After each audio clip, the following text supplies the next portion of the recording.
I mean, I'm pretty optimistic, but also the fact that I went to this whole new country and didn't know anybody, and then somehow was like pulling clothes for like Drake and WizKid, and like, putting together like photo shoots for Vogue Italia. Like, I didn't study fashion. I didn't know anybody in Ghana, and I was there for 2 years doing work that was very visible, working with public figures every day. You know what I mean? So then I went from that to Instagram, which was the hottest company at the time, on the hottest team at the time. I was on the partnerships team. So the way that I typically start off the conversation, I always ask everyone the same question, right? What does the word authenticity mean to you? To me, authenticity really means, how do you honor your true self and honor what it is that you aspire to do, that you aspire to be, your values, and showing up in that way consistently. If you are for me, I love color, I love fashion, I love, style. So for me to be authentic to myself and that passion and that interest, I show up to the workplace with different colored hair, beads, I'll do braids, I'll do bantu knots, I'll cut it all off, I'll do brightly colored caps, I'll do textures from around the world. That's something that's just authentic to me and how I show up in the world, because it aligns with my interests and who I am at my core. And it doesn't matter which space I'm in, I try to maintain that sense of authenticity no matter how I show up. Do you think you were allowed to be yourself growing up? No. This is something I had to learn to do over time. I come from a family that's, had to really grind to find success. And I think you didn't see too many people like us in corporate settings, especially being Afro-Latino, being Black, being Latin. People didn't really even understand what that was on the West Coast. I grew up in California. So I was definitely... But even before corporate though, right? Like, you talk about growing up in California at home. Like, what were some of the maybe like expectations that your family had, and how was that different than what you wanted to do or be or look like?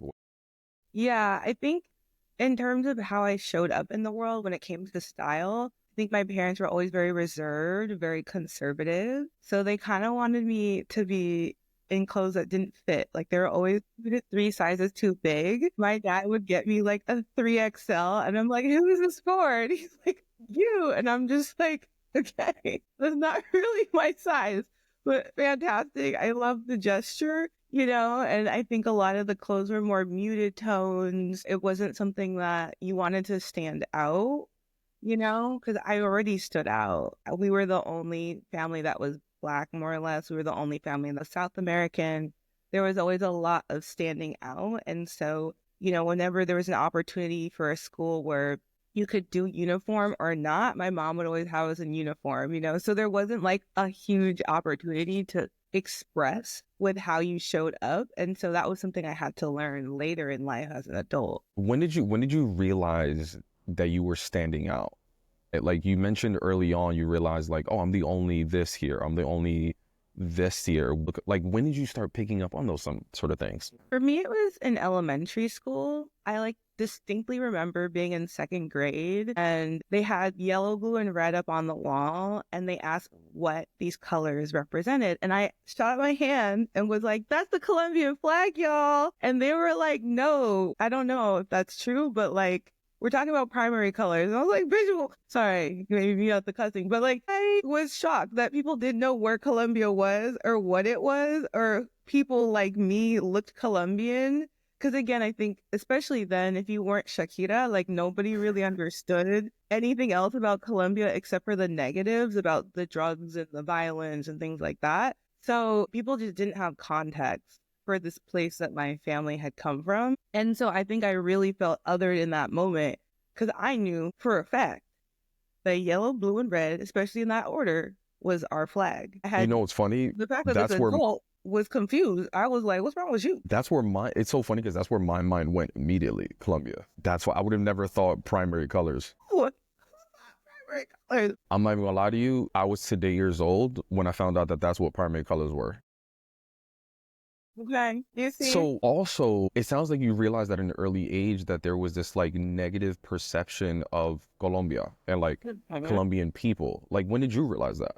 I think it was also in that same time period because I had just gone for the first time when I had turned 7. And so many people were like, oh, I hope you come back. Like, it's dangerous or stay safe. And I was kind of like, I'm visiting my family. Like, why would I not come back? Like, why would I get abducted visiting my family?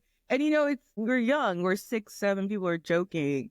But I definitely distinctly remember those types of conversations that happen multiple times over, or even people's references to drugs. I mean, that continued into me being in high school and college. Like, oh, you're Colombian? Like you got some powder? And I'm like, excuse me?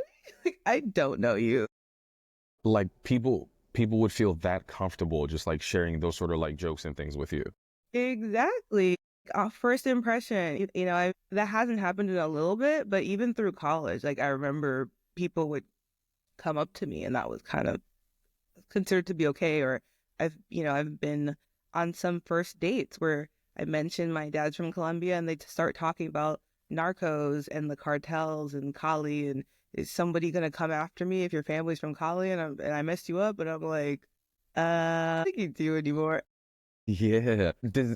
Does that at that time, right? Like at a such an early age, does that force you or like to think about like, oh, maybe I'll just say I'm Latina or maybe I'll just say I'm Black. So like people don't even ask me where I'm from. Like how did you start navigating? Like, do I start sharing? Am I sharing too much? You know what I mean? Like, No, I think for me, I kind of doubled down with it because I had this realization, especially after that trip to Colombia, and I had all these pictures of me and my family. And I'm the most fair. Everyone's much darker, richer skin than I am in my family there. And so many comments I got about the family photos were like, I didn't realize people were dark skinned there. I thought you were like mixed. And then I kind of thought about it over the years because it kept happening, whether they were sometimes Mexican American, sometimes they were like white American, but that was like a consistent thing.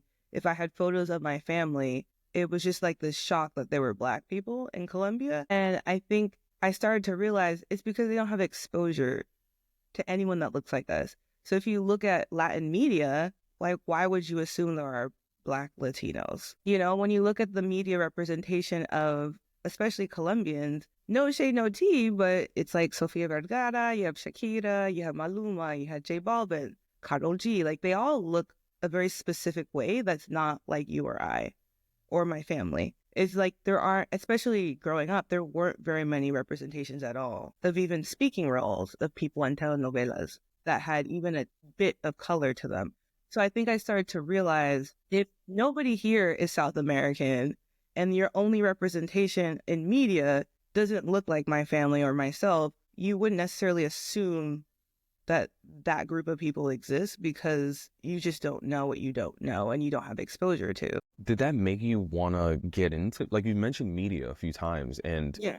the impact that media and it has on all of us, right? Like media is in many ways like representation for how we view the world, right? So if we are only seeing white Latinos, Latinas, we assume all Latinos are white. So did that sort of get you interested in wanting to get into media? I mean, at first when you even think about media, you're like, I don't even know, like you probably didn't even know, well, whatever. Let's just start there. Like, did that get you interested in like wanting to be in media? I started my career with a different problem I wanted to solve that was related. So I originally thought I wanted to just bring more opportunity, and then with that would come more exposure. And the way I had studied that was through international relations and like economic development. So I That's what was, you studied in college? yeah, so that's what I had studied because I was so cognizant of the different amounts of opportunities that people had around the world because I had family in Colombia, in Venezuela, in Spain. But then my mom's side, her sister was living in West Africa. So like I just had so many close relatives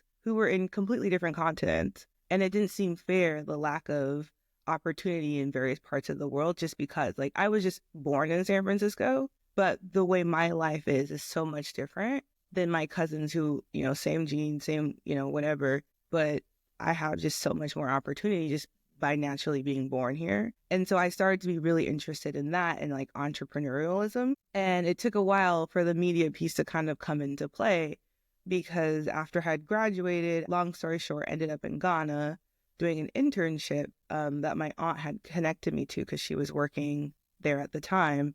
and I saw a lot of interest in how people showed up, and they would make these really bright, you know, outfits that stood out. And I think I started to get really interested in what it meant to not wear things that were, kind of meant to be muted and push me aside to like blend in, because that was an all black country and people could show up and be black in so many different ways in a way that I wasn't exposed to.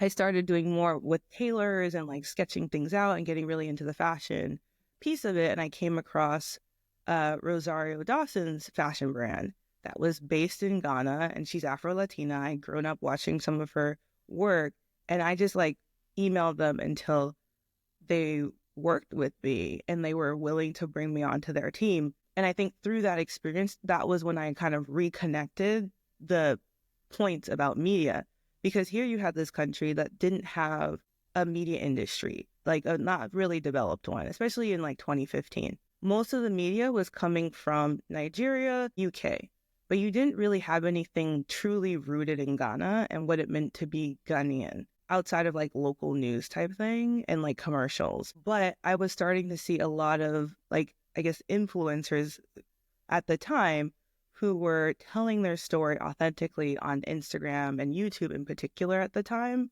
and what that meant for them to open up opportunities for themselves, because now they have 50K followers, they have 10K followers, they're going to Fashion Week in London, they're doing all sorts of things. Or I was meeting people who aspired to be photographers and had no access, and they would learn on YouTube University, which is free 99, and then they'd start taking shoots everywhere. They'd market themselves well on digital, and then next thing you know, they're shooting public figures in LA.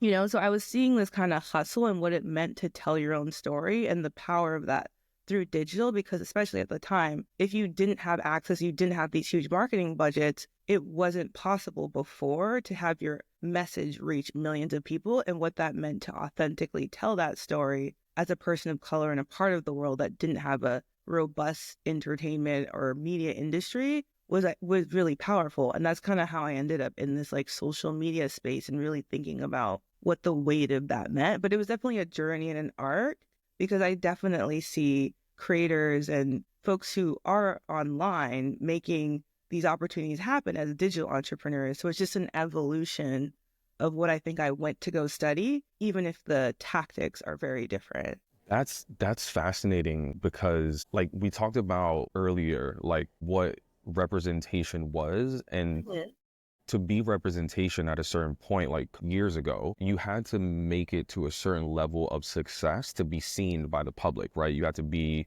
you talk about Shakira, right? She had to get to this huge level where she's selling out shows, winning awards to be seen on TV. And then that becomes a representation. Whereas fast forward where we are now, right? And you were starting to see it there where people were becoming, let's call them like local celebrities, but they weren't like selling out stadiums. They just were local celebrities. But those local celebrities that were creating content and whatnot, they become representation, but they kind of did it themselves through like technology in their pocket, right? So it was like this evolution of like who can and can't become representation for folks. Like before, it had to be a certain number of people. Now anybody could be representation. Right. It was a very closed group before. Right. People who had a lot of privilege and a lot of access to be able to, be on radio, be on billboards, whatever the platform or media may be. Versus now, anyone with a phone with a good idea and a story that's riveting could essentially change the world. You know what I mean? Like, it's a very different time, because you don't need approvers. You don't need to like get somebody to see the vision, greenlight it. You can greenlight it yourself. It's very different to be begging at the door for a seat at the table versus just carving out your own table for yourself and your community. And that's what I was seeing over and over again. So I started to get really interested in what that meant to double down into that space of like digital and socials. That's really cool. So you also alluded to, and I want to get into like that experience because it's fascinating, because there you are as well, like starting to see certain things and being like, oh, well, that's not like a black or blue pinstripe suit. Like she looks way more like me, and she's wearing the colors that I've always wanted to wear, right? And then I'm sure you started being like, shit, well, can I do that shit? Like, you know what Exactly. I mean? Like, did you start to go through that process? I did because I was such a tomboy and I was a Oh my God, student tell me more. athlete. Tell me more. Yeah. Yeah, I was a student athlete, so I always looked like I was in or out the gym. Like I very rarely wore anything that wasn't all black, Nike or like, Adidas. It was very much Kayla's doing her workout, she's going to or from. I never really wore cute things. I think I just didn't really know what would look good on me. I think I had a lot of also self-confidence issues I had to get through. But then when I was in Ghana, it was Wait, where did tell me about some of those self-confidence issues. Like what do you mean and where do you think those stem from? Before we get into that, let's take a quick break and tell you about Plural. We created the app to help you stop jumping to conclusions. That's right. It's very simple. You just vent, click one button, and we'll help you identify and overcome the limiting beliefs that you're holding on to. You see, there's data out there that says 80% of all of our thoughts as humans are negative, and 95% of them are repetitive. So on a daily basis, we are stuck in this endless loop of self-doubt. Plural will help you get out of those negative thought patterns so that you can get back to living your best life. yeah, I think it was just always being the only one. I've always been really tall for my age. Like I was 5'7" when I was 12. And all the volleyball coaches and basketball coaches were like, girl, but also being in environments where it was predominantly Asian American, I was literally double the size of everyone else.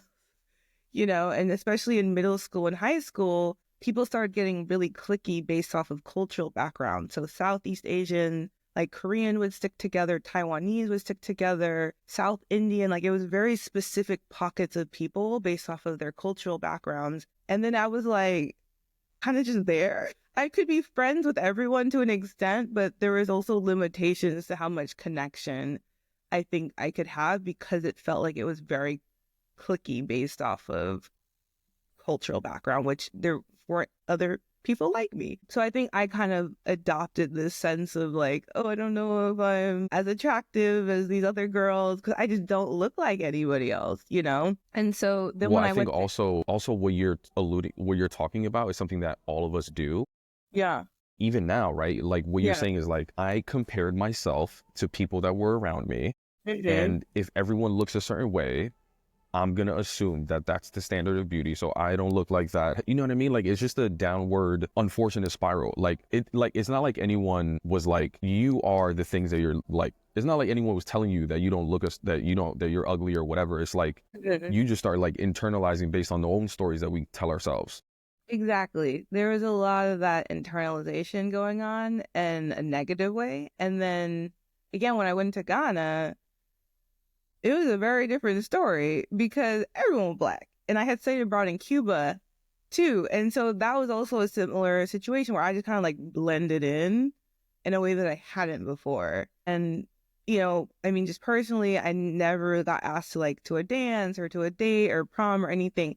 And then when I went to Cuba, it was like everyone was trying to get a piece of me. And I was like, what's going on? I was like, go away. I was like, I'm not giving out green cards. Like, what's happening? I was so suspicious because I just wasn't used to that energy from men. And then it was the same thing in Ghana. And, I'm on the taller side. I'm like 5'10". And working in this fashion space, they were like, you're the perfect medium. And I'm like, what? So they would actually use me to make all their patterns. And then I had to kind of sit with like, maybe I'm kind of cute. And they, because I was taller and all the things were fit for model height, which is 5'9" or to like 6 feet. And they're like, you're the only one who can fit this. So we need you to stand and take this photo and do this frame and like do all the fit things. And I'm like, okay. And then I'd feel really uncomfortable. And I remember not being really secure. And I was like covering my face or I'd like laugh all these weird ways because I just felt very shy. And then I'd look at the photos at the end. I'd be like, wait, I'm fly.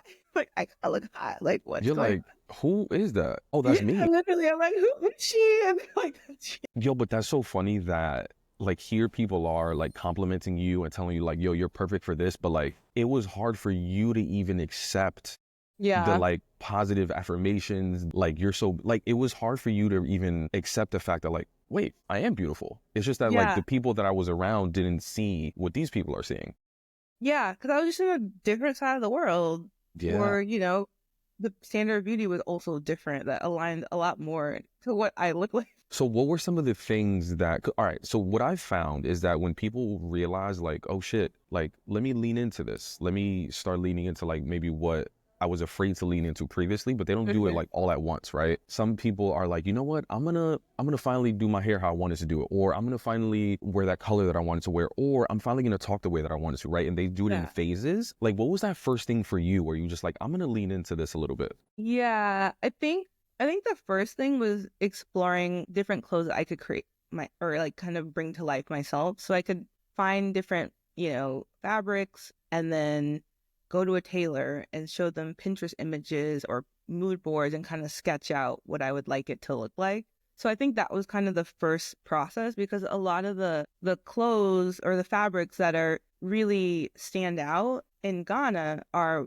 very bright. It's things like this. Like, this is from Ghana. This is kente. It's woven, but they have like the wax print, which is very bright. The batik is also very bright because it's like hand stamped, and that's what the wax print is actually a commercialization of. So all these things and all these fabrics around me were just so bright and so colorful, and I was really gravitated to all that color. And I think as I was making the clothes, that was kind of my first step to start to wear things that weren't just athleisure all the time.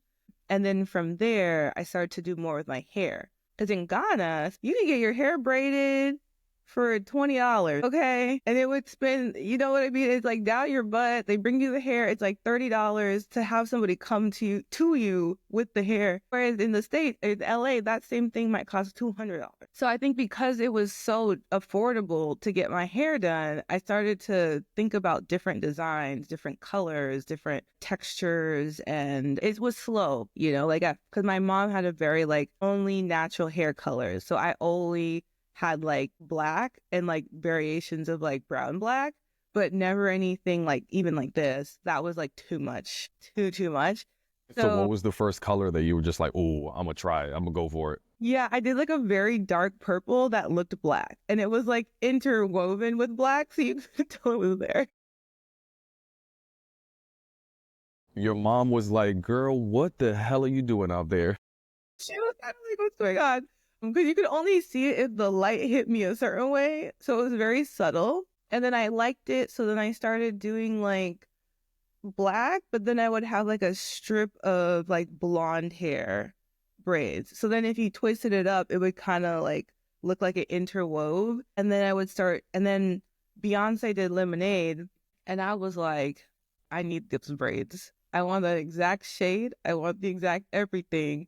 And that was the first time I think I really leaned into a full color. And you couldn't tell me I wasn't that girl in those braids. Those lemonade braids, I felt the type of way. Okay, but so this is fascinating too, because here you are, and like maybe I'm thinking about this like as a bubble. You're like, yo, this is fun. I'm living my best life. I'm finding myself. I'm discovering myself. But ultimately, you're probably like, shit, all right, well, I'm going to go back home eventually. And when I go back home, am I going to be comfortable being this same person? Or listen, I got to get the bag.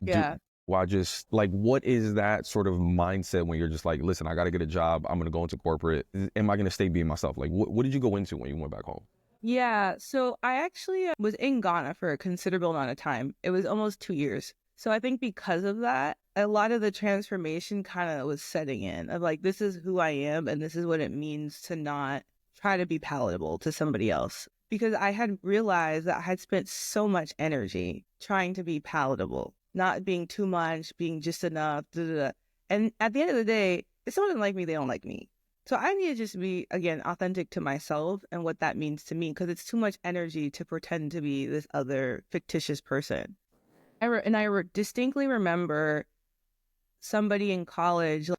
She was Puerto Rican, and we were talking about like career and like things that we were excited for and like concerns and whatnot. And I remember her saying like, if my curly hair is the reason that you're not hiring me, then I don't need to work there. And I just remember that kind of like coming into the back of my head when I was starting to figure out what I was doing after working in Ghana. And I remember trying to promise myself when I was interviewing for Instagram and going up for that tech role, was that it was really important to me not to lose all of that growth and to try to shrink myself back into a box, but rather I need to show up at this interview as how I am now, so there's no surprises.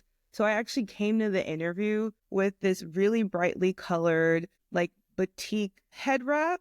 And I wore these 4-inch platforms, and I had this like black and silver woven skirt that was kente from Mali. And then I had this really beautiful like silk top.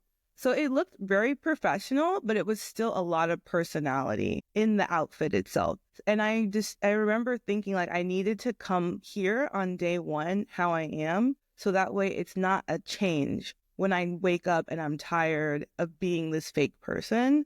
And they know I am going to be as excited and as cheery as I normally am. Like I remember also, because I loved Instagram, maybe shouldn't have done it. I don't know. I got a job anyway. But like, I remember being like, there's so many snacks. And then I like took a ton of snacks. And then I saw the like photo wall, where they had like you could take photos and videos. And I was like, oh my God, I would love to take a photo. And I like went to the hiring manager and was like, hold these snacks. I need to take a selfie. And he was like, you're so excited. I'm like, you understand? I love Instagram. Like, I'm so excited to be here. And I don't know if that helped or not or what have you, but they could see like this is genuinely how I showed up. This is genuinely how excited I was for this brand, for this company, for this role. Like I wasn't trying to downplay myself, but I do remember being on the car ride back. I'm like, I probably shouldn't have handed my snacks like that.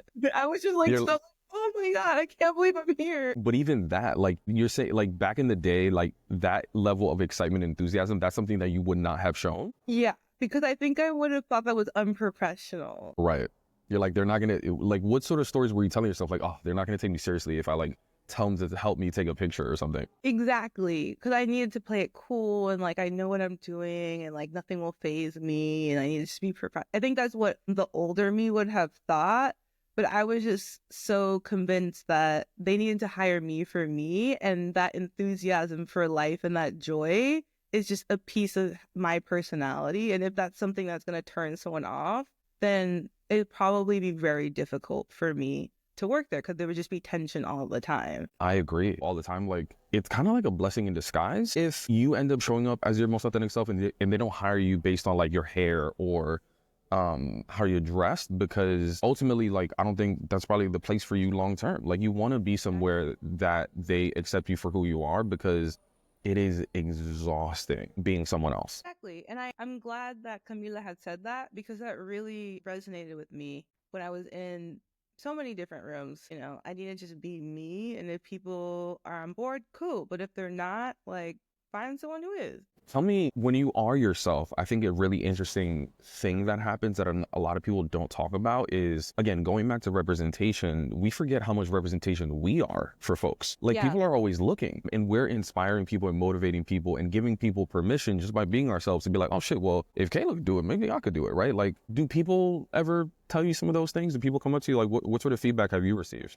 Yeah, I've gotten that from quite a few folks over the years, which makes me happy, where people will say, oh, I feel like I can wear my natural hair out, or I feel as though I can wear things a little more fun and more me. I think tech in general is pretty casual in terms of the way that people dress, but I've definitely heard it mostly about things like hair from other Black women. And then also from creators too, because I was working with creators for the last 7 years or so. And I think a lot of them feel as though like, well, if you can do all this and like you're kind of doing your thing, like I feel like I can do my thing and I can listen to you because I can see somebody who's on the inside, who's like me, like my community, and you're giving me this advice. You're not just kind of selling me something. So are creators often like surprised that it's you? They're like, oh shit, like she look like my homegirl, she look like my cousin. Like, surprised that it's you, the one that's like a lot of people are teaching surprised. and everything. I get confused for a creator all the time. I'm not gonna lie. Listen, you give an artist vibes. It's a good thing though. It's a good thing. A lot.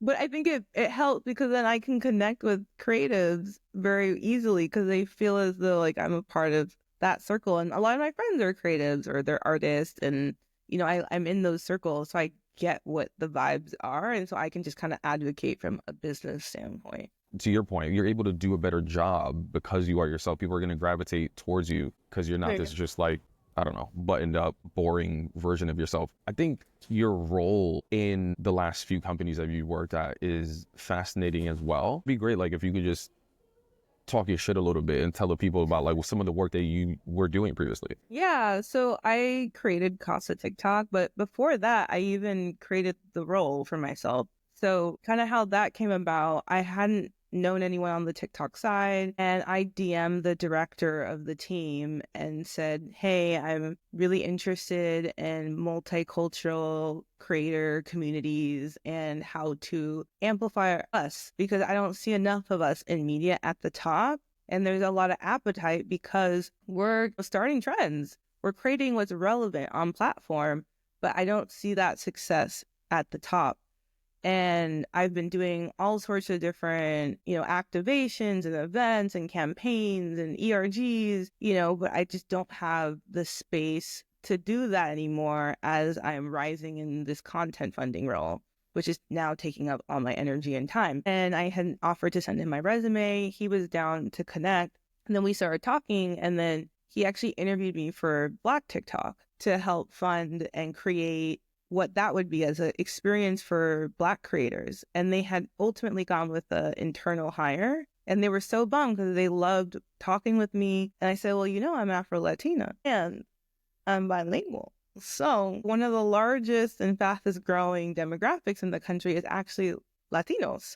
When you look at what's trending online, you see like reggaeton at the top, but you don't really always see that represented in a lot of multicultural spaces because it tends to lean very heavily in Black American culture. And not everyone relates with that, but you might still be diverse or multicultural or what have you. And so they were open to that and they created this role. So my first week, I was actually writing my job description and like trying to figure out what I did. Because I just had this broad, we want to make Latin a thing and we want to develop the next generation of stars. Everything else I had to come up with. So the naming of it, the design, the framework, the strategy, the execution of campaigns, events, webinars, like all of it was something that I had to come up with and build and test and pilot myself and launch. So I think because of that, it was really important that I kind of had a strategy that really reflected, I think, the needs of creators, especially those of color, because I wanted it to be something that we could expand out to the different groups as we started to have more communities. So what that looked like was making sure folks feel seen, heard, and valued. And what that meant to me and like the actual like tactical framework was being heard means you have a space to talk to product and do feedback sessions with policy folks and others. Feeling valued is understanding how you can build your business and actually get tangible coin. So whether that's understanding product monetization or just broadly what it means to be a business. Too many folks on TikTok are normal people one day, and then the next week they got 50K followers and hadn't really thought through the business and the brand and some of the tactical things that allow you to be successful. But then also at the bottom of the pyramid is being seen. So having at Casa TikTok, the TikTok account that I could own and operate on my own and make all the decisions of who and how and what creative was going to be present. But then working really closest with comms and PR teams to amplify folks in press, on billboards, and open doors in the industry for really amazing experiences that money can't buy, like going to Latin Grammys or going to Encanto premiere or things of that nature. So for me, it was really important to just be opening doors and really think through, does this work? Go back to that core ethos of creators feel seen, heard, and valued through this work. I think for me, the broader hypothesis was that if creators who are emerging understand how to make this their job as digital entrepreneurs, they will continue to post on TikTok and increase production because everyone would rather be doing this than their day job. And so that was essentially the hypothesis that was proven true. So if you give people the actual tips, the actual tricks of how to do this, how to think through it, then they're going to double down and make more content. They're going to be able to express themselves freely, more openly, because at the time, TikTok was, I think, overly positioned as being dance content, teen only. And so they just wanted different content. So I wanted people to feel like they could be their true, authentic self. If that meant speaking Spanglish, speak in Spanglish. If that meant leaning into your science love and all these like kind of nerdy fun facts, do that. If that meant you're going to do home decor inspired by Mexico City, where you're from or your grandma's from, do that. But you don't need to lean in and copy paste every single trend. And there's a lot of value in also accepting and appreciating your culture and being proud of that and having that come across in your content. So those were the types of, I think, values that I had, because this is the type of content I wish I was able to see when I was younger. You know, I didn't see that a lot of Afro-Latinos or Latinos in general or Black people in general in magazines or a lot of the TV shows growing up. And so I felt like this was my opportunity to kind of help change that by allowing a lot of these like hundreds of creators go through this program and really start to see that they can be as authentic as they are and be their true self, and they will find community because they are good storytellers, they have strong personality, and that they're being consistent. You're speaking, it sounds like a lot of pressure to like help shape this platform that millions of people are using. And also, I think this, with you being the first, the expectations of what success looks like are a little bit ambiguous, but also because it is the first, a lot of people want to see this succeed so that it can continue, right? You didn't feel the pressure. No, I didn't. Because I knew Really? it would work.